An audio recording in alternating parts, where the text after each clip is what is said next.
아이들이 군용열차를 타가지고 둘러보면서 한 어린이가 그렇게 말했다고 했으니까, 엄마, 여기 사람은 하나도 없고 군인들만 있어. 그가 원래 사람이었는데 군복을 입고 국가와 민족을 위해 선사한 다음에 그 사람을 본대간 되었고 군인이 되었습니다. 우리가 사도행전을 보면 2년 동안 배운 다음에 그들이 그리스도인이라 칭함을 받았다고 했는데, 그리스도인이라고 하는 말은 어떤 말입니까? 우리는 그리스도에게 속한 자라고 하는 말입니다. 전에는 내 생각과 내 마음대로 인생을 살았지만 이제 우리가 예수를 통해서 구원받고, 특히 일꾼들은 하나님 앞에 선사한 사람입니다. 저는 50년 전에 구원을 받고 나서 눈물을 흘리면서 하나님께 소원을 했습니다. 하나님, 저와 같은 자를 구원시켜 주셨는데 앞으로 내 남은 인생을 어떻게 살아야 됩니까? 앞으로는 제가 이 주와 복음을 위하여, 교회를 위하여 내 남은 생애를 다 드리겠습니다. 그러면서 그때 맹세합니다 그랬어요. 나중에 성경을 읽다 보니까 맹세함으로 하지 말라고 되어 있다. 그런데 제가 그때 굉장히 두려웠습니다. 하나님, 제가 잘 알지 못하고 맹세를 했는데 어떻게 합니까? 잘 알지 못하고 맹세를 했지만 이왕에 하나님께 맹세를 했습니다. 내 남은 인생 이 맹세를 지킬 수 있도록 힘주십시오. 그렇게 기도했는데 하나님께서 그 맹세를 지금까지 지킬 수 있도록 도와주신 하나님께 감사를 드립니다. 특히 사역자들은 하나님 앞에 어떤 이런 주의 일을 위하여 적어도 맹세, 소원을 할 수 있는 기회가 됐으면 좋겠습니다. 그러나 우리가 하나님 앞에 맹세를 하고 주님을 해서 살더라도 우리가 주님을 해서 살다 보면 엄청난 큰 위기들이 찾아옵니다. 저는 각별히 우리 헌신하는 여러 가족들에게 이 말씀을 드리고 싶습니다. 우리가 하나님의 택한 일꾼으로 소명을 줘서 많은 교회를 세웠던 사도 바울도 인생을 살아가면서 큰 세 가지 위기를 겪게 됩니다. 이건 사도 바울뿐만 아니라 성군이라고 일컬었던 구약의 다윗 왕도 이 세상을 살아가면서 세 가지 위기를 겪습니다. 그런데 하물며 오늘날 현대 사회를 살아가는 우리들이, 예수를 믿고 구원받은 우리들이 사역을 위하여 삶을 뛰어들었을 때 우리들에게도 이런 위기들이 안 찾아오겠습니다. 동일하게 찾아옵니다. 저도 짧은 인생을 살았지만 저도 이 믿음의 선진처럼 세 가지 위기가 저에게도 찾아왔고, 여기에는 원자령제에게도 그런 위기들은 분명히 찾아온다고 믿습니다. 그리고 하나님의 일을 하는 사역자들은 모두 다 이런 위기가 동일하게 찾아온다고 믿습니다. 첫 번째, 환경의 위기입니다. 제가 성도들 때 가끔 나눈 적도 있습니다만, 사도 바울은 이 편지를 감옥 안에서 썼습니다. 그런 감옥 안에서 두 발에 착고가 채워져 있고 어두운 감옥에 갇혀 있었습니다. 그 당시에 바울은 주님의 뜻대로 로마에 가기를 원했습니다. 왜 그랬습니까? 하나님께서 바울에게, 바울아, 너는 앞으로 가이사 앞에 뜰 것이라고 말씀하셨습니다. 그래서 나는 가이사 왕 앞에 가서 이 복음을 전해드리구나, 이게 하나님의 뜻이구나 알고 이게 로마에 가기를 원했습니다. 그런데 사도 바울이 로마에 간 것은 어떻게 갔습니까? 금이 환영을 받고 갔습니까? 그 당시도 사도 바울이 로마의 선교사로 파송받은 겁니다. 그런데도 금이 환영을 받은 게 아니라 어떻게 갔습니까? 실제로 그는 다른 방법, 귀수로 잡혀서 로마에 끌려갔습니다. 참 우리가 이걸 볼 때 어떤 생각이 들어요? 오늘날 우리 한국 땅에 저는 이런 것들을 부인하는 사람은 결코 아닙니다. 오해하지는 마시기 바랍니다. 오늘날 선교사들이 거창한 파송식과 후원이 있고 3년 후에 선교지에서 돌아오면 선교 보고를 하면서 이 교회 절교를 데리고 다니면서 말씀도 전하고 선교 보고를 합니다. 참 놀랍지 않습니까? 제가 선교지를 수없이 많이 다녀봤는데 선교지 가서 3년 동안은 그 나라 언어도 못 배웁니다. 말도 못 배우는데 3년이 지나서 한국에 오면 선교 인도하시는 파송식 겸 또 보고회를 합니다. 그리고 많은 교회들이 또 그를 후원합니다. 저는 이게 잘못됐다고 말하지는 않습니다. 그러나 한국에 자체적으로 일하는 선교사들은 어떻습니까? 우리 한국에서 일하는 일꾼들은 어떠냐 이 말입니다. 그들은 어느 교회 개척을 하러 갈 때 누가 선교사 일꾼 파송식을 해줍니다. 아니면 그들을 위하여 후원을 해줍니다. 옛날 초창기 때 저는 일꾼들을 둘러보면서 정말 그들이 밥도 굶고 남이나 찬방에서 사는 그런 모습을 보면 나는 저렇게 안 살겠다고 다짐한 적이 있습니다. 그런데 하나님이 나에게도 동일하게 그런 일로 보라는 것이다. 배우라고 하는 말입니다. 그러나 이 한국에서 사역을 하다 보면 굉장히 배고픈 서로, 때때로는 핍박받는 서로, 많은 어려움이 있어도 그거 하나 이루하지 않습니다. 우리 한국에서 한 교회를 개척해서 3년 만에 다른 교회에서 정말 그를 선교복원하고 초청해서 말씀 주변을 한번 갖게 하는 분이 있습니까? 5년이 되고 10년이 되는데도 그들을 위하여 격려하고 후원하는 그런 교회들이 있습니다. 정말 한국에서는 사역하기 너무 힘듭니다. 정말 어렵습니다. 그런데 어려운 것뿐만 아니라 사람들에게 판단받고 평가받고 비판받고 이게 일꾼의 기도. 이런 일을 여러분이 각자에게 당한다면 우리가 과연 한국에서 각 지역교회를 개척하고 교회를 세우는 일을 할 수 있겠습니까? 아마 포기하고 말 것입니다. 우리 회영계의 인생을 둘러보면서 저는 그런 생각을 했습니다. 30년이라는 세월을, 그 위의 세월을 모임에서 이렇게 어렵게 지내는데 그를 위하여 누가 격려하고 그를 위하여 이렇게 세워지고 한 적이 있었습니다.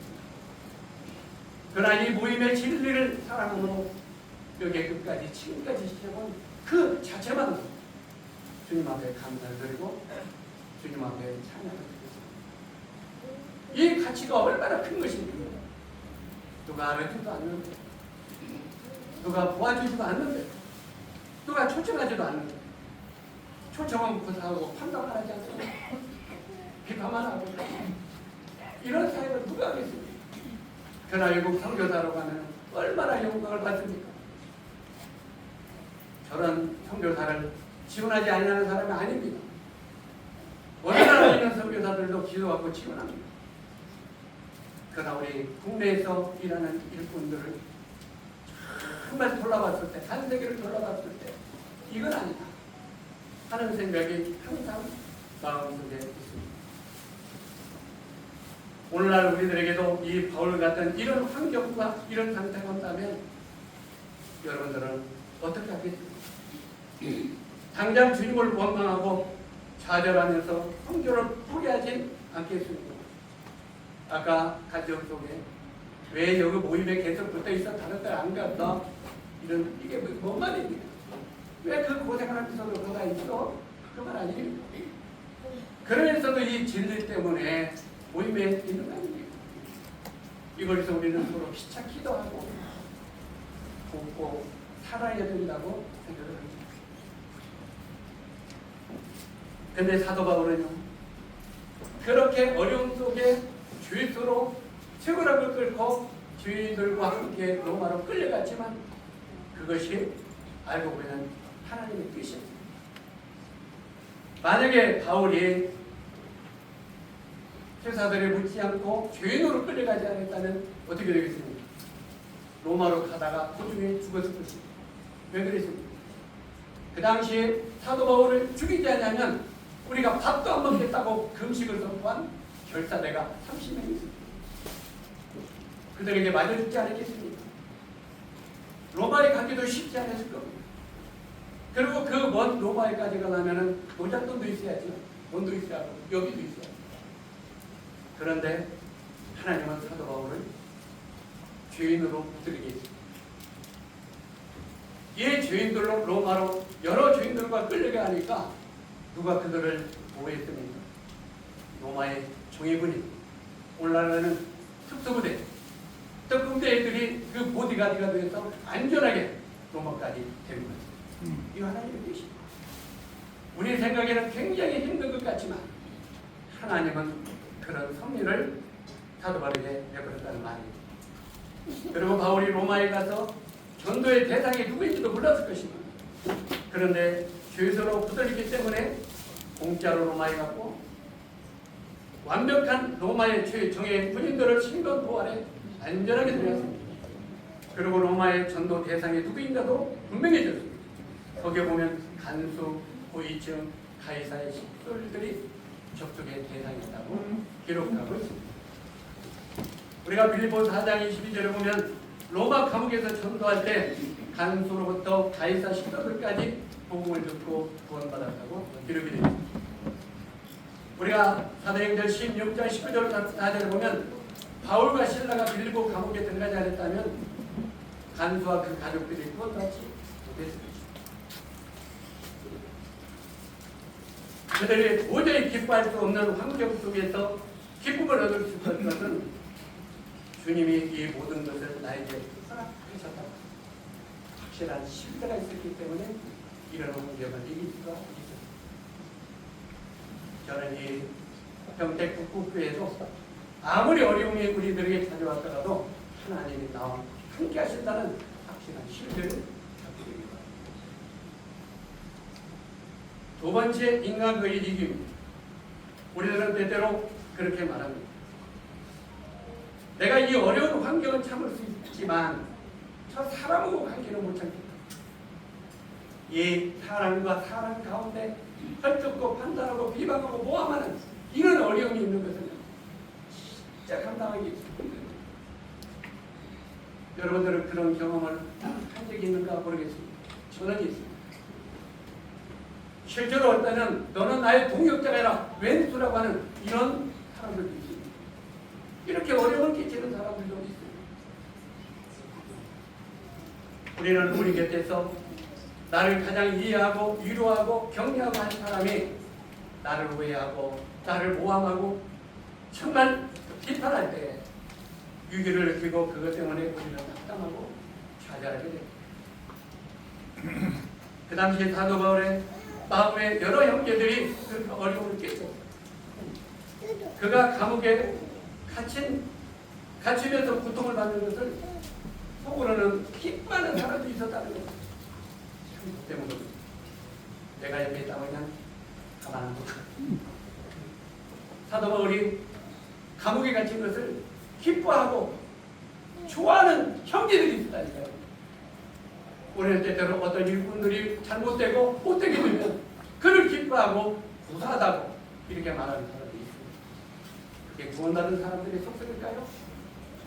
까딱 잘못하면 그들은 가짜일 수 있습니다. 정말 서로 사랑하고 원수 사랑하라고 하는 하나님의 말씀을 저버리고 사랑과 사랑을 미워하고 활동하고 이건 정말 참기 힘듭니다. 그러나 사도 바울은 그런 어려움을 보면서 뭐라고 했습니까? 내가 손해를 보고 욕을 먹는다 해도 그들이 주님의 복음을 내 선다는 나는 기뻐하고 얼마나 유리한 생각입니다. 저는 이 사도 바울의 마음을 배우고 싶습니다. 나를 헛들고 비방하고 판단하는 그런 사람이 있을지라도 그들이 복음을 내 선다는 나는 기뻐하고 나는 기뻐하고 이런 사도 바울의 마음을 우리도 배워야 되지 않겠습니까? 우리도 그런 마음을 가져야 되지 않겠습니까? 이 사도 바울은 인간관계 모두를 하나님의 섭리로 생각했습니다. 저도 짤막한 인생 뒤를 돌아볼 때 나를 어렵게 하는 형제들이 또 아니 자매들이 있었습니다. 그때는 그게 굉장히 힘들었습니다.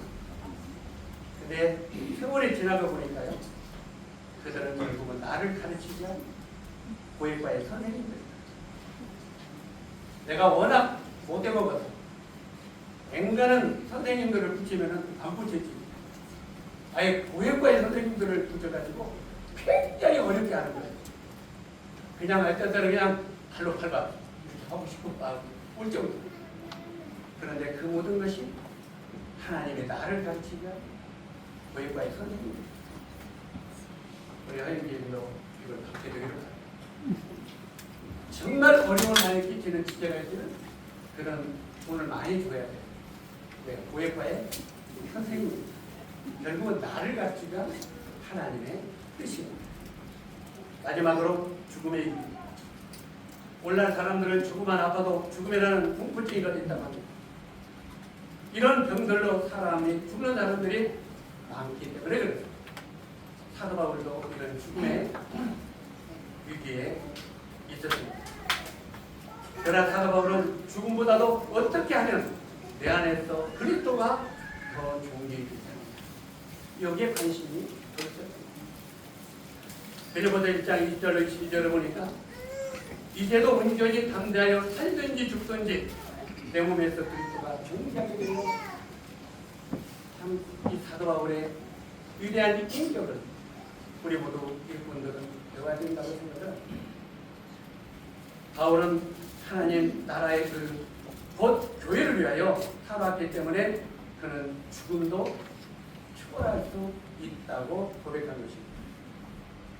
우리의 사는 생애가 주를 위하여 살아가는 것이 확실하다면 죽는 것도 유익할 것입니다. 좀 마무리를 하면서 우리 허영님한테 그런 제안을 하나 하고 있습니다. 저는 굉장히 어려움을 겪고 나중에 힘들었을 때 만약에 하나님이 나를 죽으라면 죽겠다. 그러나 내가 한 가지 이유가 있다. 내 등걸이다가 등에다가 나는 예수를 전도하다가 굶어 죽은 사람이니까 떠붙이고 죽으라고.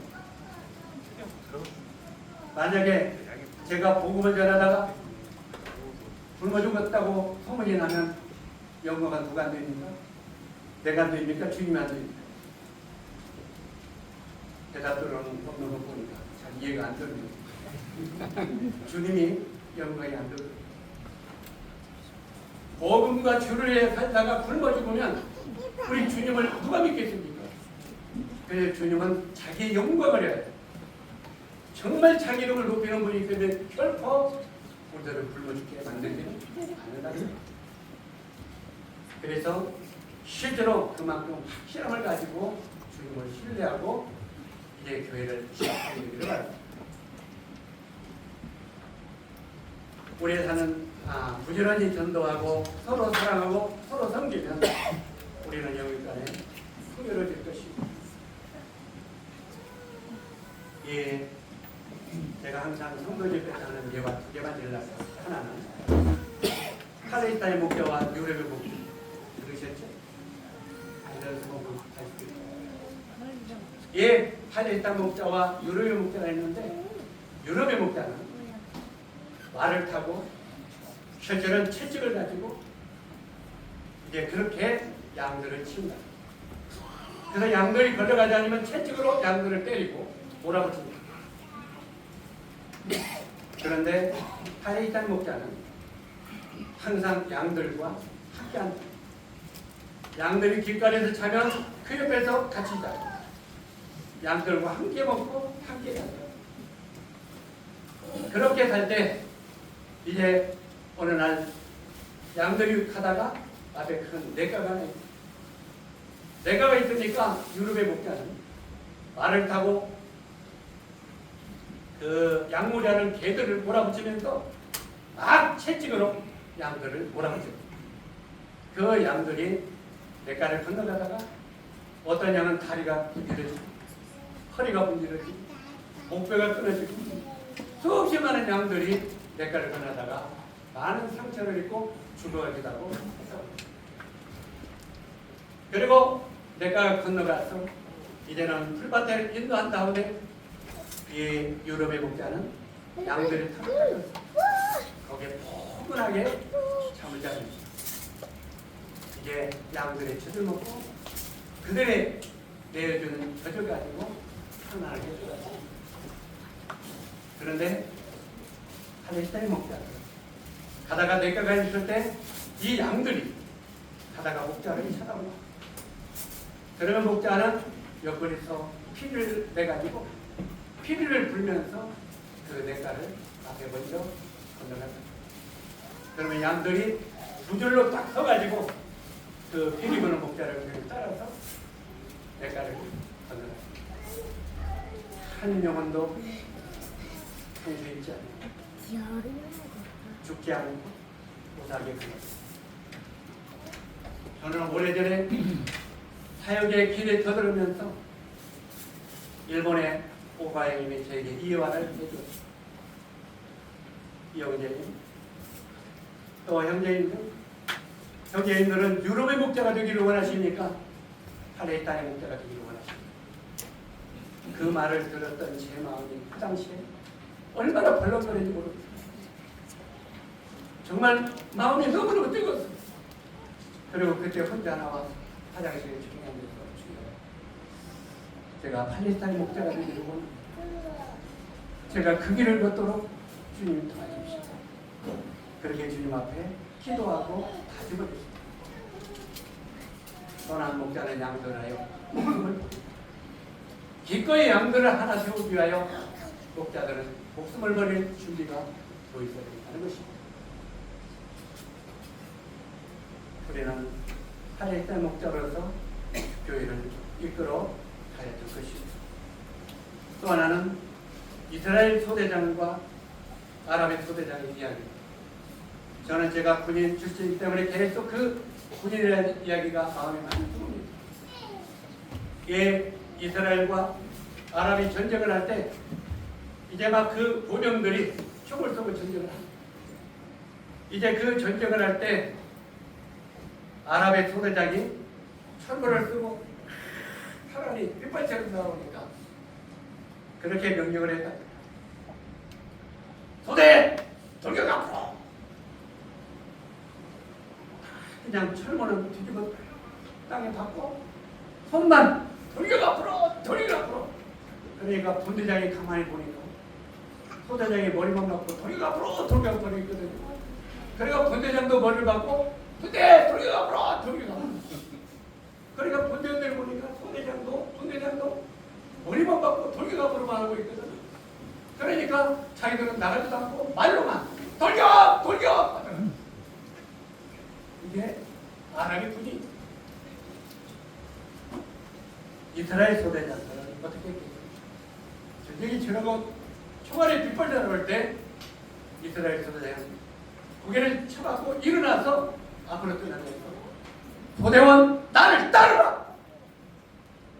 그러니까 소대장이 그 빗발치는 탈환이 날아오는 그곳에 뛰어가면서 소대원 나를 따라하니까 분대장도 일어서 분대원 나를 따르라 하고 소대원들이 따라가요.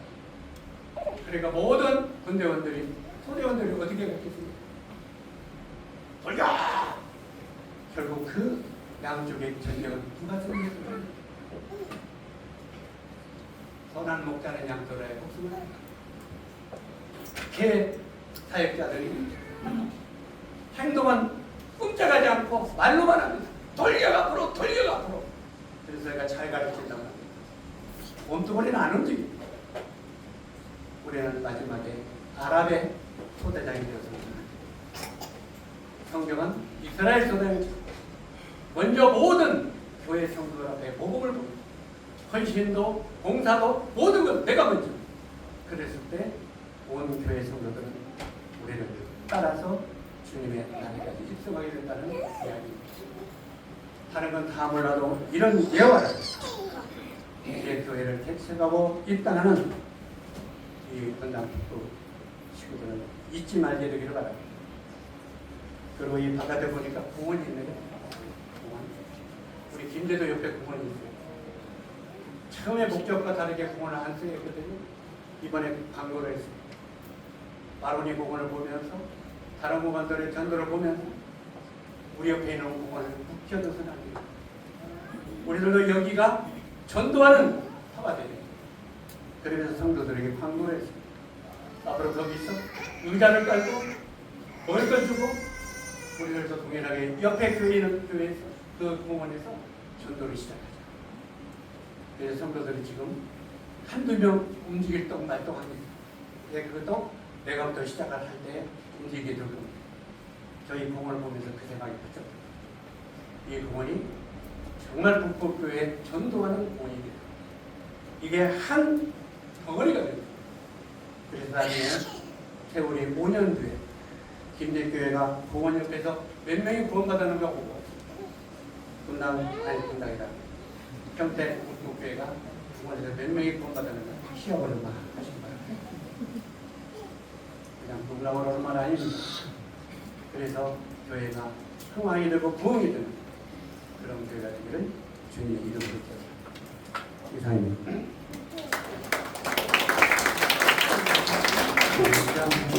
은혜사 말씀에 감사합니다. 마지막에 저희들도 도전까지 주셔서 저희가 잘 대응을 하도록 하겠습니다.